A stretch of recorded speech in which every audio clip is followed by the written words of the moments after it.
So it's been a while. Okay, maybe a little bit more than a while. It's been about a week. If you've been following along on Twitter or with the Montreal series, you would know that I've been sick for the better part of this past week, which is unfortunately why it's been so long in between episodes. But we're back now. I had to kind of refamiliarize myself with this series and what was going on. We're coming off a 50-win season where we finished in second place in this division behind the Winnipeg Jets. We're playing the Dallas Stars in the first round. So quickly, just to show you the lines that we're rolling with, in case you forgot, which, I mean, if you're watching this in a playlist after the fact, you definitely haven't forgotten, and you have no idea what I'm talking about, really, when I say that it's been a little bit of time in between episodes. But this is the team that we're going to go with. The top six remains the same. The new third line is going to be Stoll, Watson, and Andreychuk. Of course, Austin Watson for us has been great in the postseason. We'll see if that continues. Then we have Avery, McAllister, and Rowe on the fourth line. Could be the last season here, the last hurrah for Kirk Avery. McAllister and Rowe, we'll see. Some people weren't too happy with Spike Rowe's progression over the past season, but we'll see how he does. The defense is, of course, the same. The goaltending is the same. Jyrki Petrolainen and Malcolm Subban. We will see how we do. I don't think I'm forgetting anything. I'm pretty sure I looked at player development in the last episode as well. I'm sure we did if we looked at stats and everything. So the only thing we have left to do is to take a look at what we're up against in the form of the Dallas Stars. And that is an interesting team. Let's go with interesting. Yeah. Very interesting. For numerous reasons. Oh, what's Tougie mainly referring to? Could it be the amount of golds in their bottom six, or could it be this guy? We'll talk about that. Top line is 39-year-old Gino Malkin, 83 overall, with Tyler Seguin, who's now 34, and Nino Niederreiter. So a very experienced top line. The second line starts off with Warren Dirksen.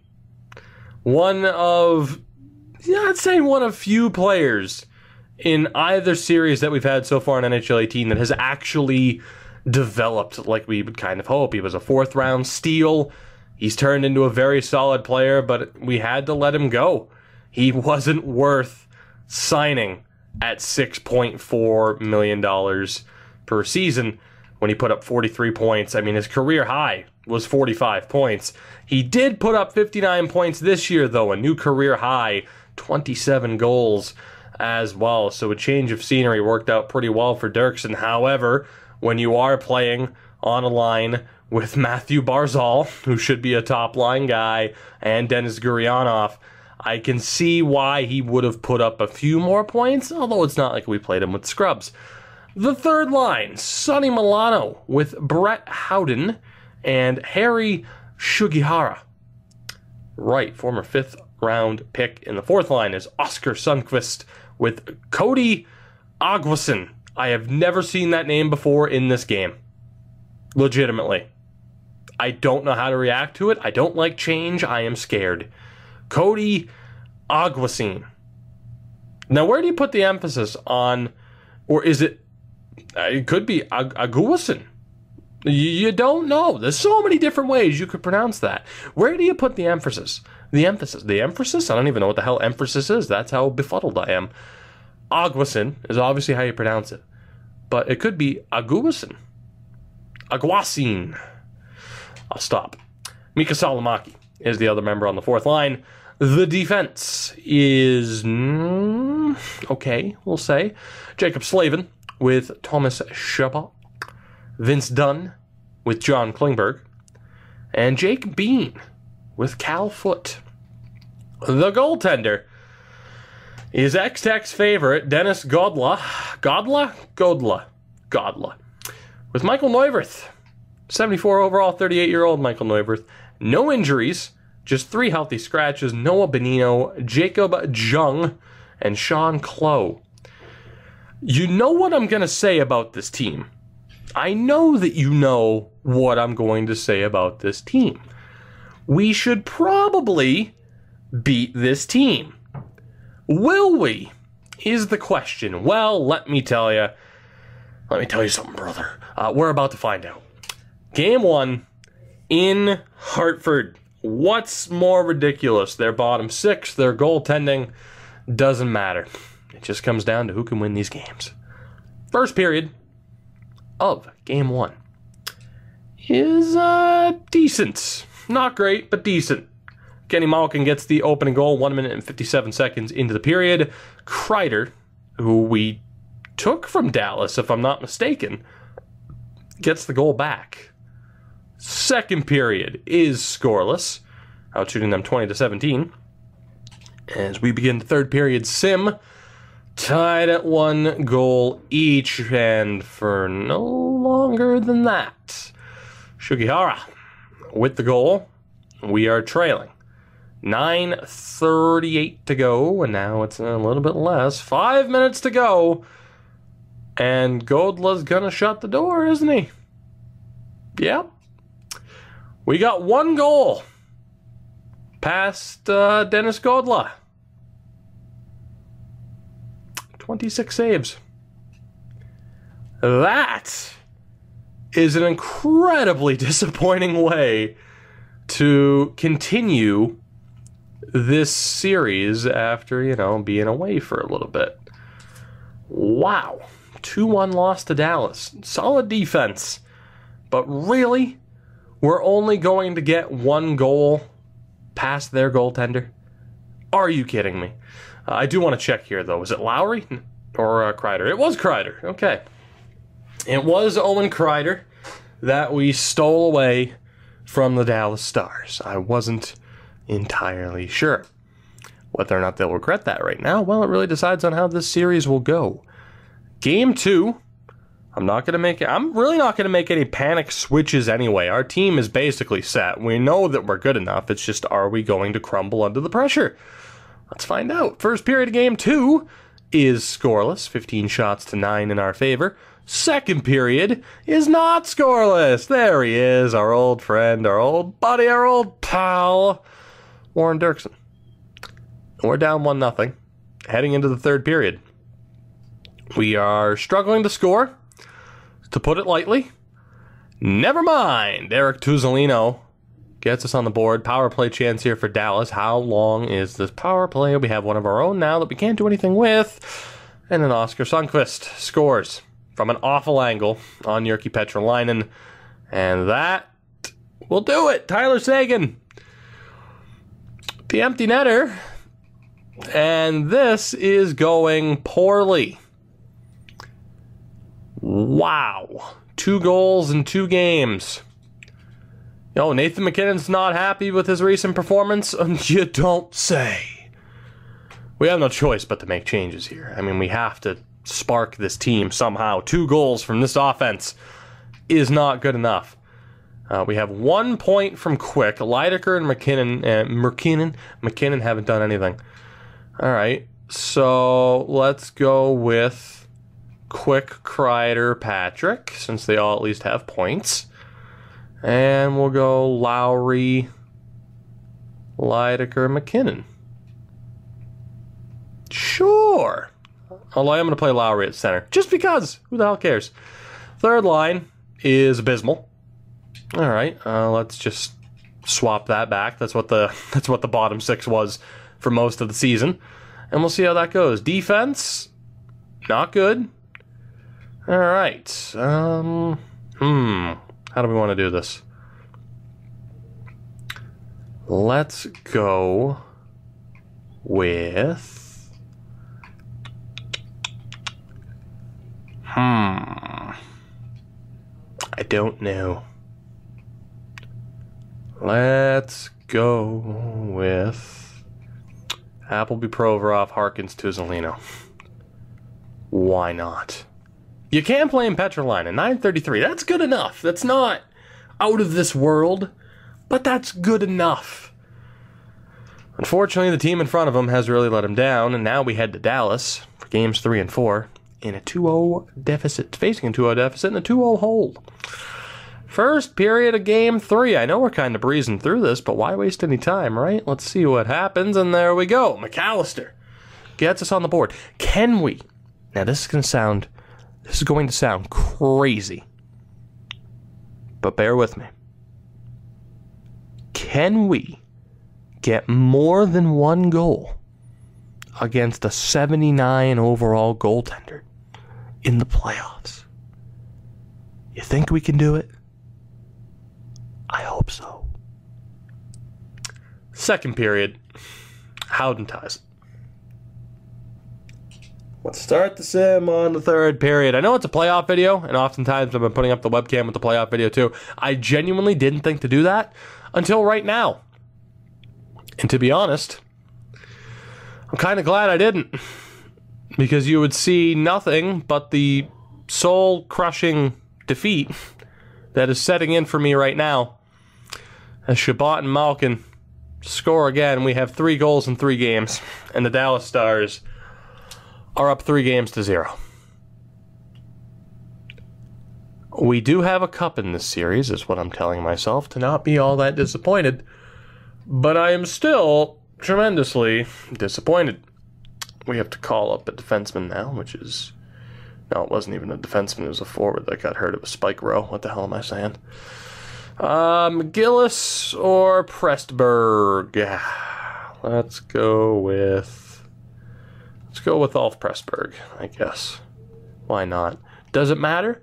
Not really. Not really. Really doesn't. We're down 3-0.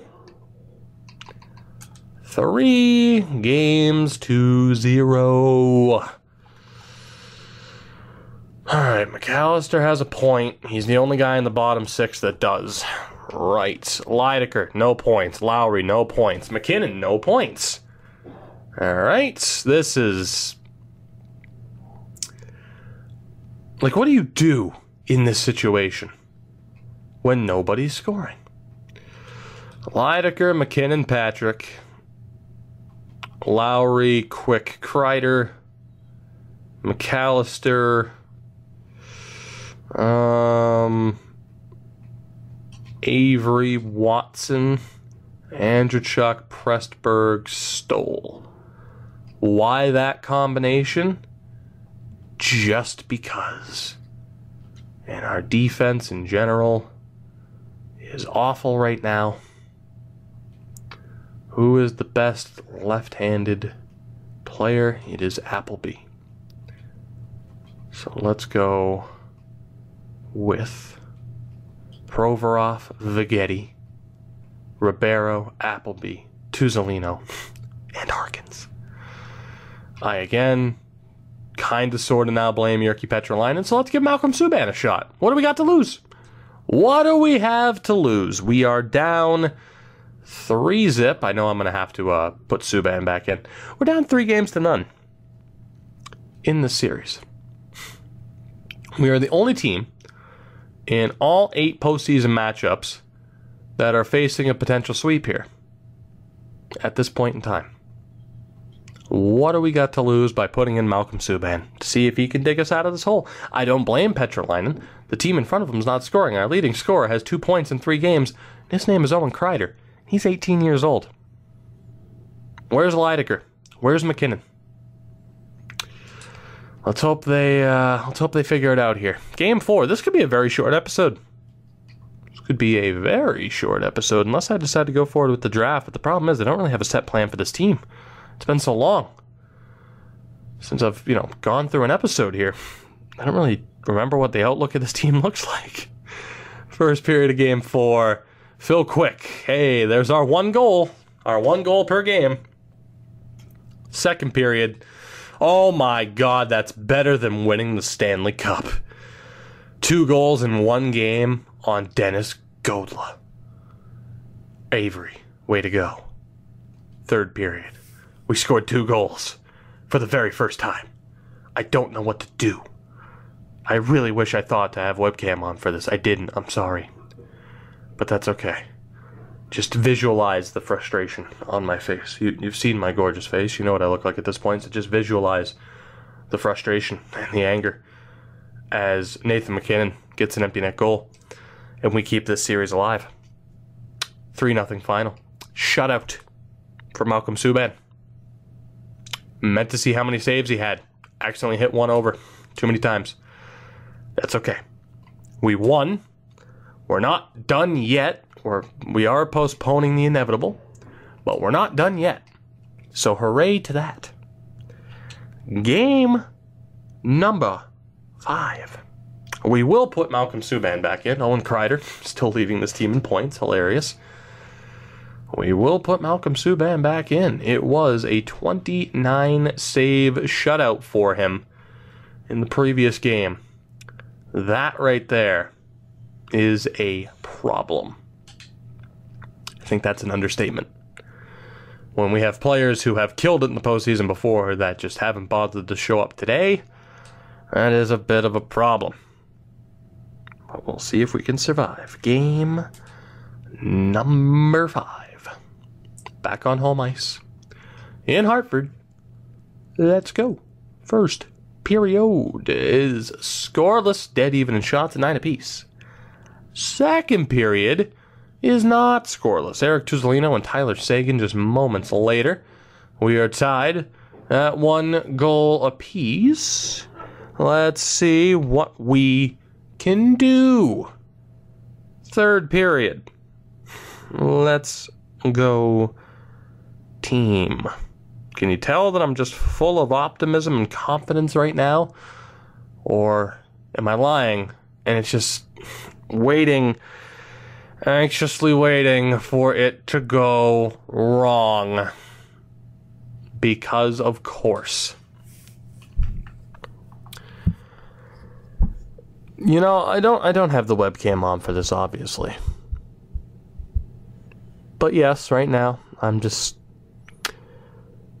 not necessarily face palming, but just, resting my head in my hands, trying to hold back the tears. Is he joking? I don't know. Does Tougie take the game that seriously? I'll never tell. Wow. I mean, you knew it was coming. I didn't even trade him. I didn't want to get rid of Warren Dirksen. I wanted to keep him. But of course he scored the game winner. Why wouldn't he have? Because that's what this game does. It's in the programming. If you let go of somebody, rest assured, if you run into them in the postseason, they will rip your heart out of your chest, take a bite out of it, spit it into your own face, and then throw the rest of the heart into your own face before taking your head off your shoulders clean with a roundhouse kick, the likes that Chuck Norris fantasizes about. Or maybe Jean-Claude Van Damme. Maybe. I don't know. I wonder how well Jean-Claude Van Damme can still throw a high kick. I mean, I wonder, he probably still has no problem pushing Penguin mascots through machinery. Sudden Death is such a good movie. I need to watch that again. That is. That's a really good movie. It's a good action flick. It's an action flick surrounded by hockey. It's the best movie ever made. Aside from Renaissance Man with Danny DeVito. And if you haven't seen that, or any of the other movies I have mentioned, and by other movies I mean Sudden Death, then you're missing out. And guess what now? You now know what you're doing with the rest of your afternoon and the rest of your night. You're going to watch Sudden Death with Jean-Claude Van Damme, and you're going to watch Renaissance Man with Danny DeVito, the most underrated comedy of our time.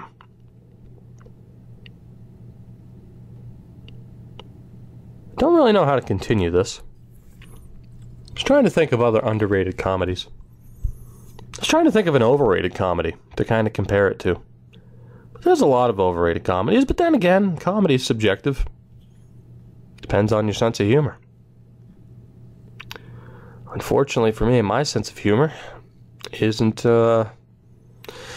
compatible with EA's, because I'm sure somewhere out there they're just yucking it up out there in Burnaby as Warren Dirksen eliminates us in the first round in 5 games. Nathan McKinnon doesn't do anything. Lucas Leidiger doesn't do anything. But no, seriously, Renaissance Man's a great movie. You should check it out.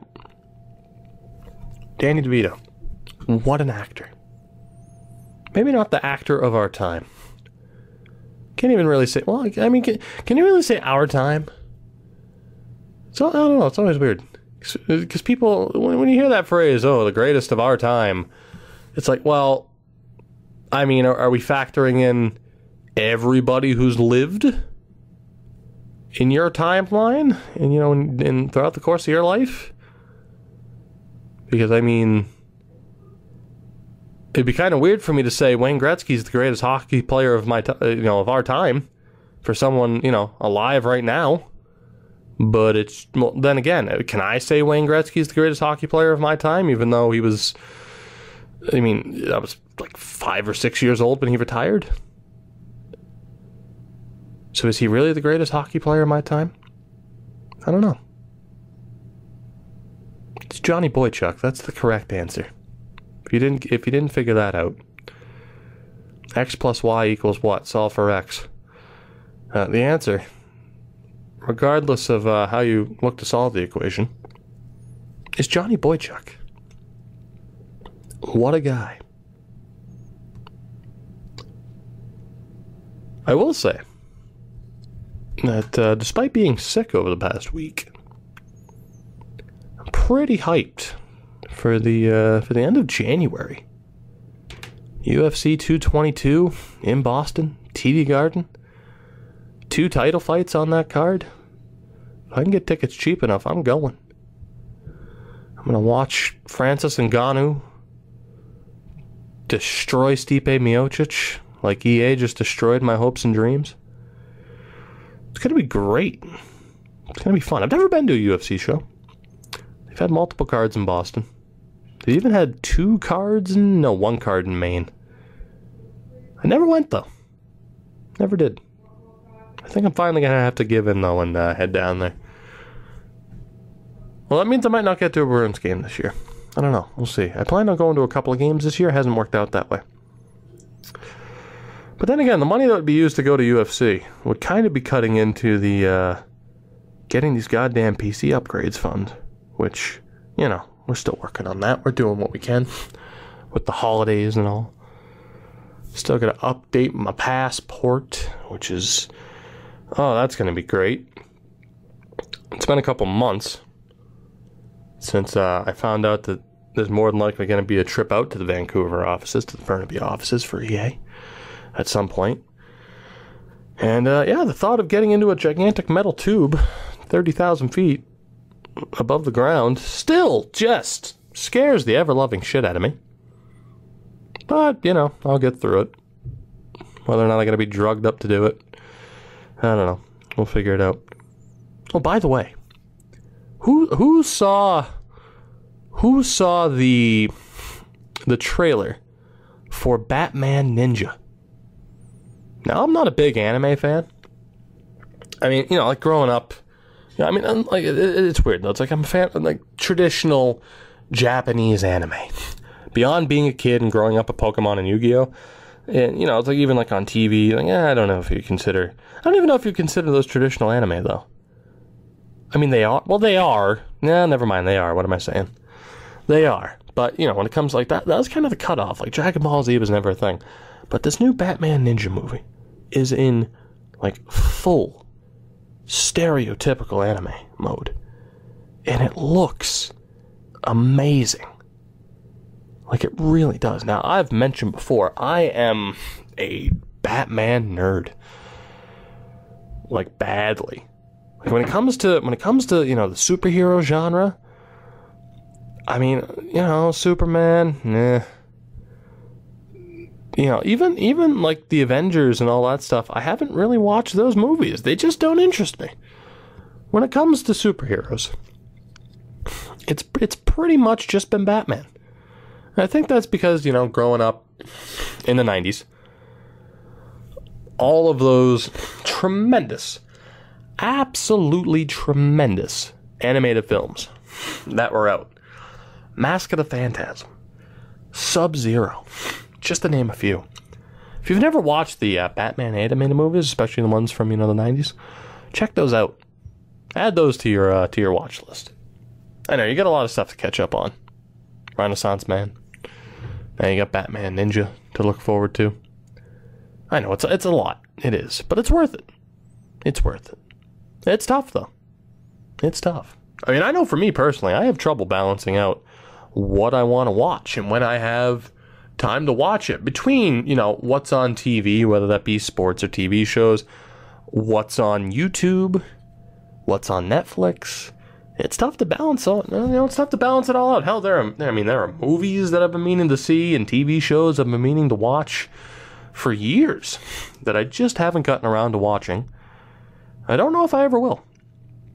It's just not enough time in the day. Hopefully in the future, they just kind of install, put like a USB stick into your skull. And you can just kind of, get all the information, and then you can watch a show within the course of... Basically, what I'm saying is while I'm sleeping,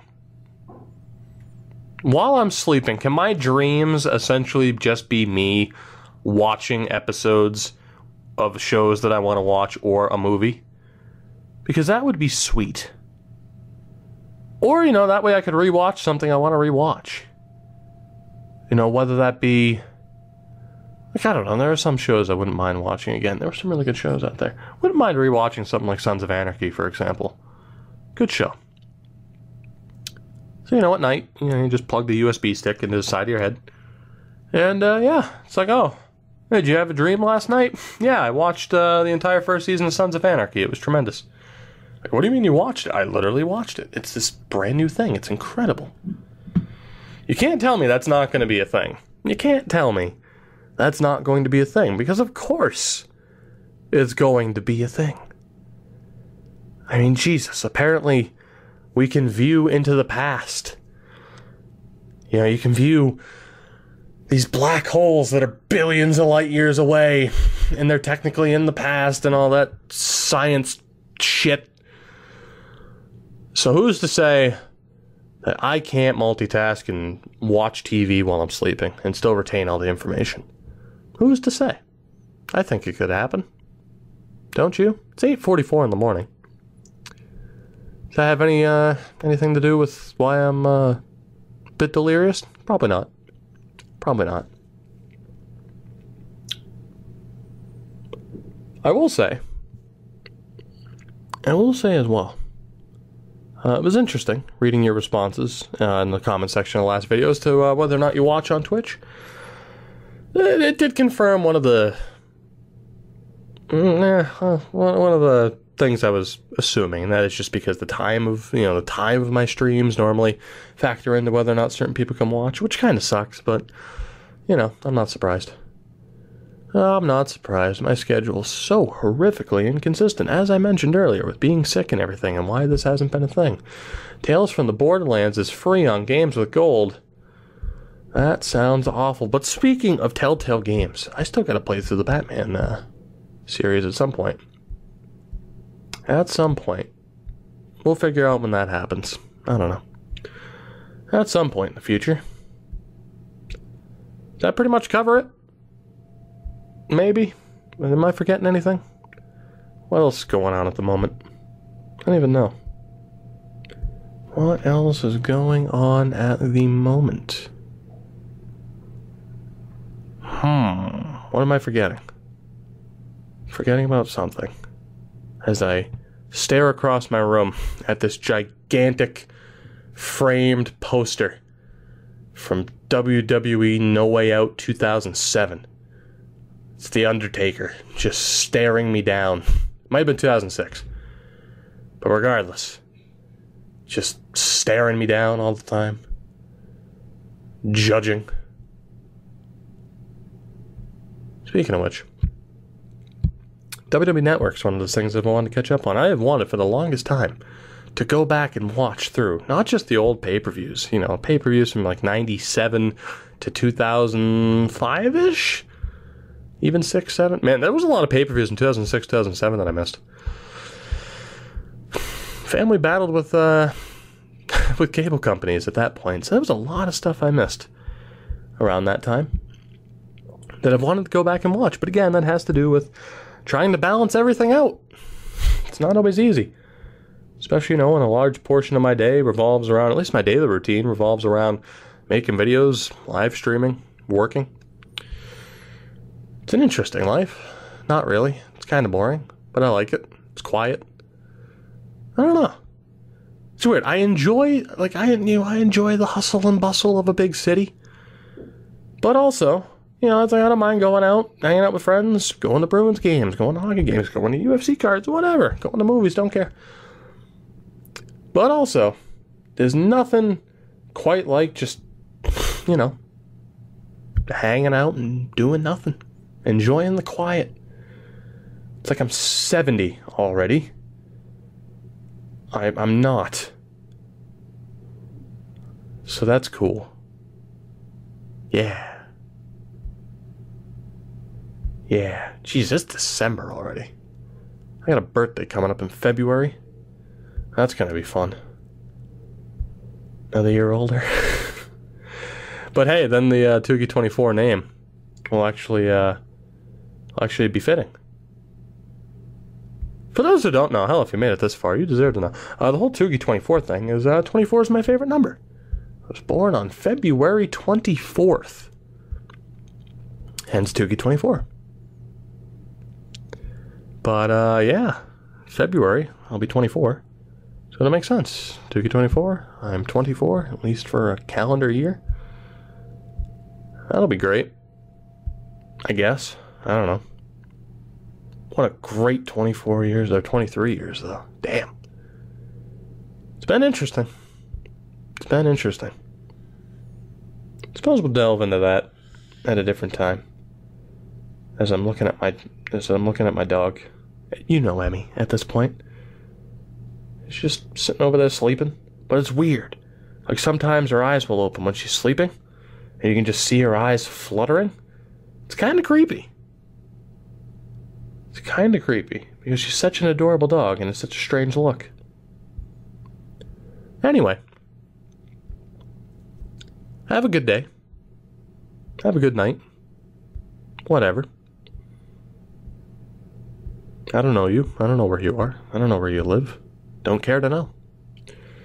What I do care, though, is that you took time to watch this video. And if you're here at this point, if you're the one, if you're one of the people who stuck around rather than complaining, like, oh, you could have gone through the draft in this episode. If you just kind of sat back and enjoyed the rambling, I appreciate you. If you complain in the comments section, I didn't do the draft in this episode. Fair point. I still appreciate you.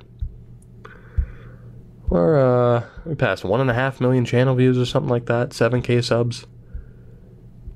It's been interesting. It's been an interesting run.